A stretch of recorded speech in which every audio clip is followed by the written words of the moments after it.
Entre razões e emoções, a saída é fazer valer a pena. Com essa maravilhosa e ilustre frase do nosso Di Ferreiro, que começamos o podcast do Toque de Letra.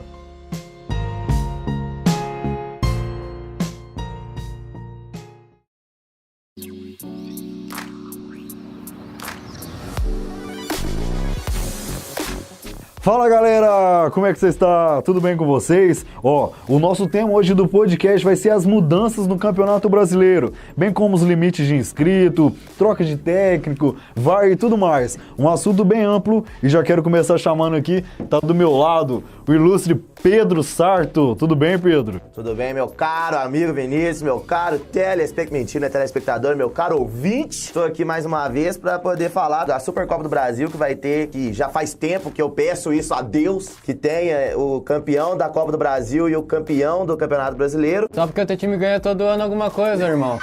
Pra quem não ganha nada desde 92, faz o quê? Assiste. E quem não ganha nada desde 2013, faz o quê? Assiste. Pra mim, essa ideia da Supercopa Excelente esse cara que tá conosco aqui, Vinícius Souza, tudo bem, cara? E aí, meu povo, vocês estão bom? Espero que sim. E aí, Ramos, beleza? Beleza demais. Mas eu tô feliz com a presença desse cara aqui do meu lado, Gabriel Lemos. Diretamente do Sul. Eu tô sempre feliz contigo, cara. Que bom. Cara, o Pedro falou uma coisa boa. A Supercopa vai ser muito boa. Por quê? Porque agora a gente precisa inovar. O Brasileirão tá ficando chato. Estadual tá ficando chato. Não concordo. Copa do Brasil, agora que os times grandes entram na oitava, tá ficando, mais do mesmo. Tá ficando foda. Mas ficando mais do mesmo. Não, é bom. É um Brasileirão em mata-mata pra mim. Isso aí, perfeito. Tu tinha uma teoria de como melhorar, né? Tu tava falando pra gente. Sim, não, pra mim eu não concordo com esse negócio de time de Libertadores entrar na final, porque assim os times pequenos não tem muita chance. Final não, né? Na oitava. Nas oitavas de final, isso? Nas fases finais. Nas fases finais, porque pra mim isso não dá vantagem pro time pequeno. Porque eles se matam pra passar da primeira e da segunda. Por isso é mata-mata. A Copa do Brasil é o campeonato mais bem pago do Brasil hoje. Da América do Sul, eu acho que é o campeonato que mais vale dinheiro. Você acha que os patrocinadores, que é uma final entre Bangu e...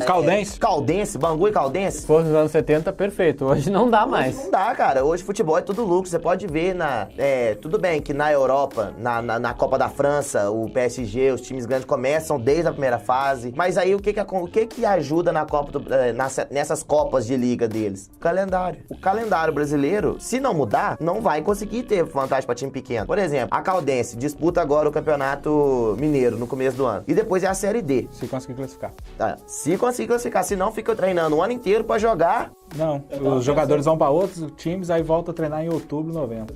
Fica o resto do ano parado. Eliminar o estadual não dá, porque tem time do interior que vive só de renda de Copa. Copa eu digo... Avançar em fase. Não, em renda de Copa, que é a Copa do Estádio, onde vende bebida, onde vende comida. Só com a renda daquilo dali você já paga um salário. Não dá pra acabar com o estadual. Por que não faz 8 divisões igual tem na Inglaterra? Só tem divisões. Distância. Sim, é questão geográfica no Brasil. Só que é o seguinte, eu pensei no seguinte, por que não muda todo o formato do Campeonato Brasileiro? Sei que é uma loucura, não tem como fazer isso, não vai acontecer isso nunca. Vamos pegar o que dá certo no mundo, nos Estados Unidos tem as famosas ligas americanas, eles separam por divisões, daí se passa por divisões, por exemplo, passei da Divisão Sul, a Avenida, que quase eliminou o Corinthians alguns dias atrás, passou da Divisão Sul, ele, eliminou o Inter num jogo mata-mata, ou o Grêmio num jogo mata-mata, assim, sem querer, passou, vai pra uma outra fase pra enfrentar, um time do Sudeste. Mas, Gabriel, lá nos Estados Unidos funciona por questão de cultura, porque lá eles têm uma gama de esportes. Por exemplo, lá, basquete é feito assim, por conferência, beisebol também. Mas é esses esportes que eu tô pegando exemplo, não tô pegando na MLS ainda. A MLS lá também é muito virgem, vamos colocar assim. É um projeto que tá caminhando com jogadores excelentes, né? Final de carreira, normalmente. Alguns jovens que vão pra lá também. Mas enfim, mudar o formato, porque... Fica sempre aqueles 16 times, aí troca 4 sempre. Não tem evolução, entendeu? Mas se pegar assim, vamos fazer um campeonato do Sul. Quem passar do Sul vai pra outra fase. Porque daí tu enche o calendário sempre e tem sempre time novo. Eu não concordo. Eu acho que é muito... Aqui, é só uma ideia, porque isso daí não vai acontecer. Não, claro, sim. E eu acho que não daria certo, porque na Espanha é campeonato, liga, e tem 2 times, 3, fica nisso. Agora que tá tendo Valência, tendo destaque de novo, Sevilha tá jogando bem, é os principais. Premier League, é os 5 grandes lutando, e os pequenos se matando pra tentar ser campeão. Dá umas cagadas de vez em quando, o Leicester, campeão, beleza. Uma vez a cada outubro. Que bosta é essa? Frase aleatória. Você pega na França, PSG, disparadaço, Mônaco e o resto se mata. Querendo ou não, no Brasil, o Brasil é mais competitivo por quê? Todos os times são ruins. Todos, não é ruim. Eu tô brincando. É nivelado mais por baixo. Tem alguns anos, tem alguns times que se destacam muito. Por exemplo, Palmeiras destacou bem, ganhando de longe. Fluminense já ganhou com muita vantagem. Corinthians ganhou 2017 agora com uma vantagem gigantesca do primeiro. O que salvou o Corinthians foi o primeiro turno, que deixou ele folgado, perdeu uma pá de jogo, entrou na draga do caralho, gol de mão do jogo roubadaço e o time campeão. Tá previsível. 2013, 2014, não é previsível. A questão é que o calendário não colabora. Porque o time, por exemplo, Cruzeiro, 2017, 2018, campeão da Copa do Brasil. Parabéns, Cruzeiro entrou desde a primeira fase na Copa do Brasil, bateu todo mundo, ganhou. Mereceu.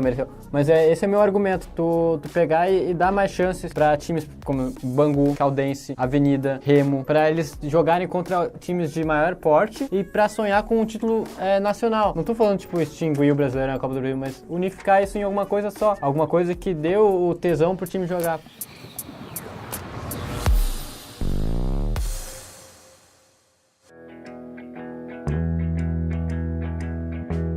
A coisa que eu mais concordei com a CBF depois da Supercopa foi o troca de técnico. Tem que ter limite de troca de técnico. Porque um time ter 7 técnicos na temporada, cara, como assim, velho? Tudo bem que agora o Cruzeiro acertou com o Mano Menezes aí, tá seguindo uma sequência, o Grêmio com o Renato Gaúcho, tem uma sequência. Mas qual que é o terceiro que tem mais trabalho, mais tempo de trabalho? Odair Helman no Inter, 2017. Beleza. Aí, ó. 3 times sem trabalho com mais de um ano. 3 de 20. Dos 4 que caíram também, certeza. Ah, mas os clubes vetaram pra este ano. Talvez pro ano que vem eles possam repensar. Mas por que os clubes vetam, né? Muleta da diretoria. Exatamente, Porque, de por exemplo, bode expiatório. A diretoria contrata mal, não tá pagando salário, o time tá uma bosta. O que faz? Tá uma bosta, culpa de quem? Do técnico. Manda o técnico embora, vem outro. Igual o São Paulo, mandou o Jardine embora. Primeiro que tava errado em mandar o Agui. Faltando 5 rodadas pra acabar o campeonato, manda o Agui. O Agui pegou um time que tava muito limitado nos últimos anos e não tinha ainda acréscimos como Pablo Hernanes e fez o São Paulo brigar por título. Decaiu no final, eu acho que por picuinha de jogador no vestiário.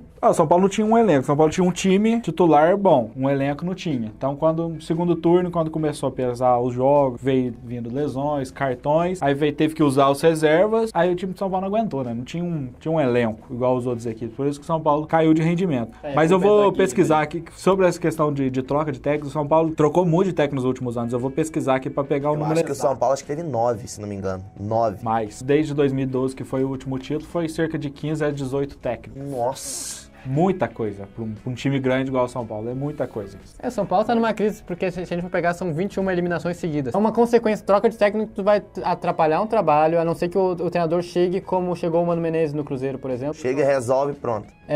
O Inter começou o Brasileirão com o Argel Fux, foi líder. Daí o Argel começou a perder. Acho que o Inter tava em 8º, demitiram ele. Trouxeram o Falcão. Aí demitiram o Falcão. Trouxeram o Roth. Aí o Roth ficou um tempão. Time que contrata Celso Roth quer ser rebaixado. É que o Inter foi campeão da Libertadores com o Roth, acho que... Cagadaça. Foi quando a SWAT do Inter entrou, né? Na época que entrou o Fernando Carvalho, o Ibsen Pinheiro, que eram diretores de futebol de tempos gloriosos do Inter, trouxeram o Roth pra fechar esse ciclo aí pra ajudar. Não ajudou. Cagou no resto. E depois, nas últimas 3 rodadas, ainda teve o Lisca. Vou ser sincero, não justifica, porque o trabalho do Roth nos últimos anos tava uma bosta. Ele mesmo falou pro André Henning que por que você tá desempregado? Porque eu não tô fazendo um trabalho bom.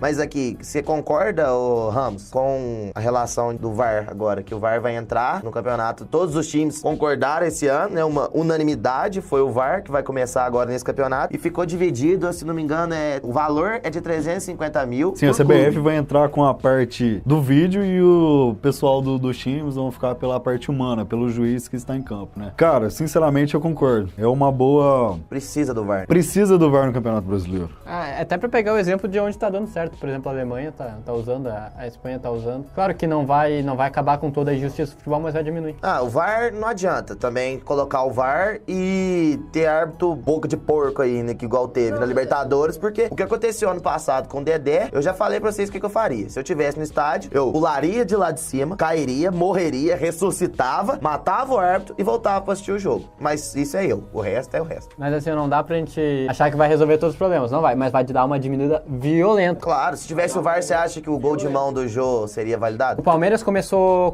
mal o campeonato por causa da arbitragem. Tudo bem que o time não estava resolvendo, o Roger não estava resolvendo, mas o Palmeiras foi muito prejudicado no primeiro turno. No segundo, o Inter, teve o Cruzeiro também. Um monte de time reclamou no final do campeonato com o VAR, tanto que eles até cogitaram. Muito time reclamou do VAR, mas no ano passado, na hora de votar lá, votaram contra. Então acho que quem votou contra não tinha nem ter que reclamar. Mas eu tenho uma dúvida, me corrijam se eu estiver errado, que nas partidas o VAR tem um número que pode se usar, que a pessoa pode ir lá, pedir o VAR. Tipo um desafio do vôlei? Tipo um desafio do vôlei, tem uma quantidade exata que o juiz pode usar isso? Acho que não, porque o VAR tem os critérios do VAR, né? Quer ver? Se não me engano, são gols, pênaltis, cartões vermelhos e erro de identidade, certo? Então, por exemplo, se o gol é anulado ou não, aí entra no gol. Pênalti. Se foi pênalti ou não foi, aquele negócio de dentro da área, fora da área, ou se realmente aconteceu com o Neymar na Copa lá, dele fazer aquele com o braço lá. É, o bonecão de posto. E caiu e não foi pênalti. E erro de identidade que é, pô, você bateu nele e eu expulsei o Vinícius de carro. O outro Vinícius. Vocês acham que, tipo, todos os estados brasileiros têm condição de receber o VAR? Tem. Por exemplo, vamos pegar o exemplo, sei lá, o Avaí. Tem. A ressacada, ela tem a mesma estrutura que tem o Maracanã, por exemplo. Tem. É a mesma coisa. O árbitro, ele vai ter a mesma pressão no Maracanã e na Vila Belmiro. Independente. Porque o VAR é numa sala fechada. Não. A hora que o juiz for lá conferir a televisãozinha, mas daí- ele é perto da torcida. A pressão que ele vai sofrer. Isso aí é qualidade do árbitro. Pera aí, ué. Não. O jogo do Cruzeiro e Boca, que o Dedé foi expulso, nem a torcida do Boca tava pressionando o árbitro. Ele foi lá de Zé Goiaba e expulsou. Ô Pedro, eu entendi teu argumento, mas não é isso que ele tá falando. Eu acho que ele tá falando da pressão do árbitro de ir até a televisão lá pra enxergar. Dependendo, por exemplo, Maracanã lotado ou... Uma ressacada, uma Vila Belmiro, a própria Arena Corinthians, que a arquibancada ela é mais perto do campo, vai estar mais perto da torcida. Então faz o seguinte, é só excluir todo o árbitro do futebol. Não, então eu te dou um exemplo de novo. Final da Copa do Brasil do ano passado. Arena Corinthians, Cruzeiro e Corinthians. O árbitro anulou um gol do Corinthians com a ajuda do árbitro de vídeo. Vai questão do árbitro ser bom ou ruim. É isso que eu tô te falando. Não adianta nada. Quem pede é o VAR, né? Quem chama é o lá de cima, né? Nem o juiz pode falar, acho que eu tô cagando aqui, hein? Ajuda eu. Às vezes pode também, né? Às vezes não sabe. Porque uma coisa que eu acho errado também de árbitro é que não passa o que eles conversam entre eles, né? Os clubes pediram isso. Eu não vi se aprovaram isso, mas antes de ter a reunião, os clubes iriam pedir pra ter as conversas. Não foi aprovado. Pra saber o que eles Sabe o falam. que a NFL tá fazendo muito bem? Porque a NFL, todos os Estados Unidos, eles são muito bons em mídia. A NFL tem um canal só pra botar conversas dos jogadores, dos treinadores, dos juízes. Dá pra ouvir pelo microfone que eles colocam em volta dos campos tudo que eles conversam. Isso daí no Brasileirão seria ótimo, porque a gente ia punir muito jogador por ofensas, que até não colocam na súmula porque tem muita coisa. Eu acho que estraga o futebol. A gente teria juízes mais honestos. Não sei se vocês lembram daquela... Qual foi o jogo agora? Que o juiz foi lá, marcou e voltou. Ficou uns 10 minutos.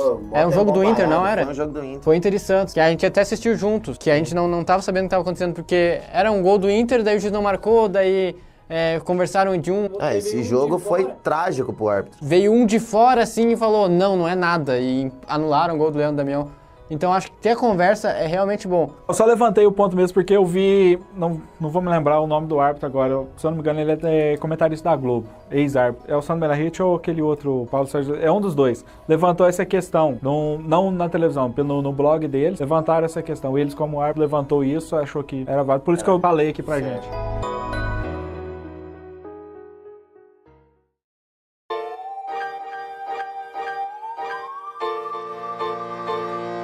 Eu quero pegar a questão dos inscritos. Agora vai ter um limite de 40 inscritos no Brasileirão, ou seja, não vai acabar aquela várzea de contratar 39 jogadores e botar, tipo, no segundo turno. Não, no início do campeonato vai escrever 40 jogadores, vai ter direito a 5 trocas e, como é um campeonato longo, vai ter uma possibilidade de colocar jogadores do Sub-20. Ou seja, se teu time tá com o Sub-17, que é o Pelé da vida, não vai poder colocar ele. Não pode, tipo Lincoln. É o Sub-20, sim, Vinícius Júnior. É o Sub-20 que vai entrar em caso de necessidade por falta de jogador. Por exemplo, o Inter surgiu a possibilidade do Inter escrever um outro goleiro no Gauchão, porque o Inter ficou sem goleiro. O Inter acabou não escrevendo, mas em casos assim, quando fica sem jogador, escreveu 40, mas um monte tá machucado e não tem condição de jogar. Não, mas tá liberado o uso de jogador sub-20. Então acho que não vai ter limite, não. Tá liberado. Acho que vai entrar quem quiser. Se vocês quiserem colocar 30 jogadores de sub-20, eles põem. Sim, só tá isso. E 5 substituições em relação ao longo do torneio. Os times vão ter que administrar a questão de lesões, né? Porque, por exemplo, um cara que machuca o ligamento, o cara vai ficar 8 meses fora. O Fred, ano passado, no Cruzeiro, ele poderia ser substituído. E também tem aquele negócio de transações, né? Venda de jogadores e tudo. Mas eu concordo, sim. Pra parar essa bagunça também. Eu acho que a CBF tem que ser mais rígida, porque a CBF eu acho que não entendeu que o Brasileirão é uma marca. Tem que vender pro mundo, só nós assistimos na Argentina, eles não assistem a gente. A gente assiste o Argentina aqui. Outro dia eu tava vendo Racing e River na Fox Sports. Confesso que não assisto muito, mas tem jogos que me interessam. Alguns. Mas tem aquele negócio, né? O brasileiro também é um povo que gosta muito de futebol. Muito. Não, mas o argentino também. Sim, mas o argentino não gosta de brasileiro. O inglês também. O inglês não tem paixão nenhuma pra assistir o brasileiro. Se eu fosse, assim, diretor de um clube, eu ia esperar assim, ó. Eu vou inscrever 30. Eu vou esperar até finalizar 31 de agosto, que é quando acaba a janela lá. 1º de setembro, quando acaba a janela na Europa. Daí agora eu penso, ok, vou escrever os outros 10. É só você ter inteligente. Não é chegar o cara e inscrever 39 jogadores, não. A gente vai contratar o Pelé, o Messi, o Cristiano Ronaldo no meio do ano. Tem que ser inteligente. Aí vai lá, 3 jogadores machuca, tem que substituir. 2 é vendido, acabou. E tem um cara que quer vir pro teu time e o cara disputou a Copa do Brasil, disputou por um time, não pode disputar pelo outro. Eu acho que isso é certo também. Sim. Isso é certo, tinha que ser assim no Campeonato Brasileiro também. Parar com essa putaria de ficar trocando. Sabe o que eu acho também que o Brasileirão devia colocar? Numeragem fixa. Sim, numeragem seria numeração. Numeração. Isso aí. Numeração fixa. Cruzeiro trabalha com numeração fixa, independente das competições. Só que tem time que não, né? Tem aqueles que ficam de 1 a 11, daí... Não, o Cruzeiro não é de 1 a 11. Não, tem time que só usa 1 a 11, daí troca dependendo do jogo. Ah, sim, tá. O Cruzeiro, por exemplo, ele tem os números dos jogadores que é fixo. Cada jogador tem sua camisa. Times que usam aqui, lembrando de cabeça, Inter, São Paulo, Grêmio, Cruzeiro, Atlético, Fluminense, eu não lembro se tem ou não. Flamengo não usa. Flamengo usa. Não, teve um negócio lá que não lembro quem era 10, aí depois virou o Diego, só que não era. E... Não é isso. É porque, por exemplo, o Grêmio teve 3-10, acho que no início do ano, porque eles ainda não tinham decidido a numeração. O Vasco não tá em fixo, o Vasco muda também. Vasco muda. Quem não muda, que eu tô gostando é o Atlético Paranaense. Atlético? O Atlético Paranaense tá fazendo um bom marketing em cima disso. É, só o símbolo que eles cagaram.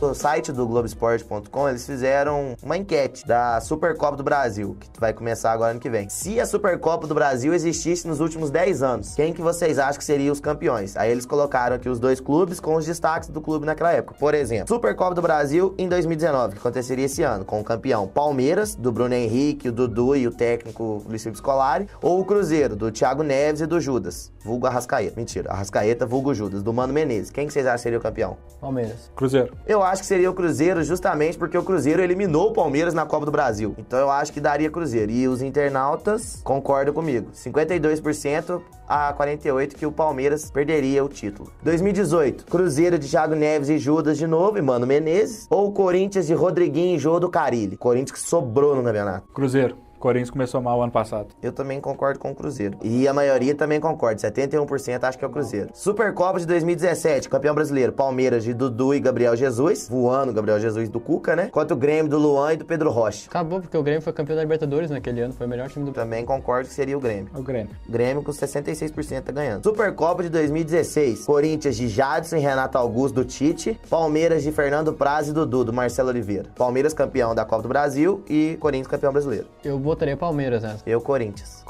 Corinthians Tá ganhando com 66% dos votos. Supercopa de 2015. Cruzeiro, bicampeão brasileiro consecutivo. De Everton Ribeiro e Ricardo Goulart, do Marcelo Oliveira. Ou Atlético Mineiro de Luan e Diego Tardelli, do Leverkusen. Acho que o Galo ganharia. Eu acho que o Atlético ganharia porque o Atlético ganhou a Copa do Brasil em cima do Cruzeiro. Então... Tanto que o Cruzeiro em 2015 também foi mal. o Cruzeiro 2015 vai rebaixado. Atlético. Vamos ver o que o povo acha. 71% acha que o Cruzeiro ganharia do Atlético. Mas porque eles têm a imagem do Cruzeiro bicampeão brasileiro, né? Por isso que foram no Cruzeiro. Sim, e também tem aquele negócio, né? Se for contar o time do ano, o Cruzeiro era superior. Mas o time perdeu a final com o Atlético. No caso da Supercopa, ela seria no outro ano. Seria o novo elenco. Eu tenho um argumento bem melhor que esse, porque ia ser a primeira vez que o Galo ia estar ganhando esse título. Então, se fosse segunda, eu ia botar o Cruzeiro.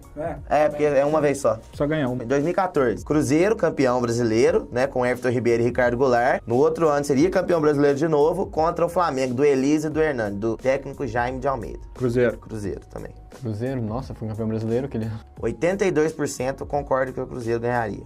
2013, Fluminense de Diego Cavalieri e Fred, do Abel Braga. Sobes. E Sobes. Palmeiras do Marcos Assunção e do Barcos, do Filipão, novamente. Acabou, não tem? Fluminense? Fluminense. Fluminense seria pra mim também, Fluminense voaria. E a galera também concorda. Supercopa de 2012. Corinthians do Paulinho e do Liedson, do Tite. Ou Vasco do Diego Souza e do Felipe. E Fernando Praz, do Ricardo Gomes. Eu vou pegar um exemplo bem claro. Libertadores, o Corinthians eliminou o Vasco. Eu pego o Corinthians também. Corinthians. Corinthians foi campeão da Libertadores 2012. Agora, 2011, Fluminense do Gum e do Conca, do Muricy Ramalho, Santos do Neymar Ganso. Santos. Nem tenho o que falar. E tá só 90% corte. Na época o Ganso era acordado. A última, Flamengo, Hexa ou Penta, campeão, vocês decidem aí, de Adriano Imperador e Petkovic, campeão brasileiro, e Corinthians de Douglas e Ronaldo Fenômeno, do Deco Mano O Menezes. Inter foi vice dos dois campeonatos. Meu time foi vice desses dois campeonatos.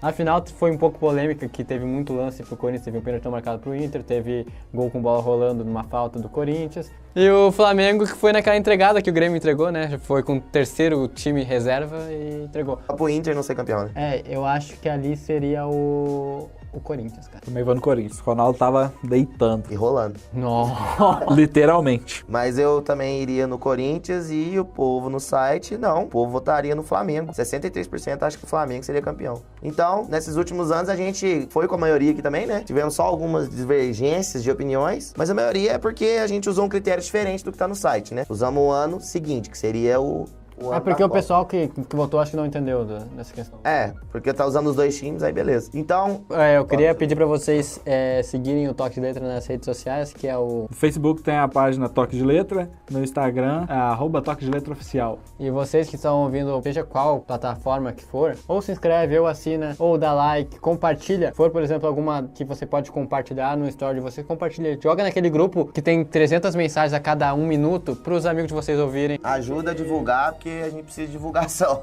Tem alguma Sim, reflexão aí, Pedro? Em futebol, não há muita explicação. Ou a gente tá, ou a gente não tá. Ronaldinho Gaúcho.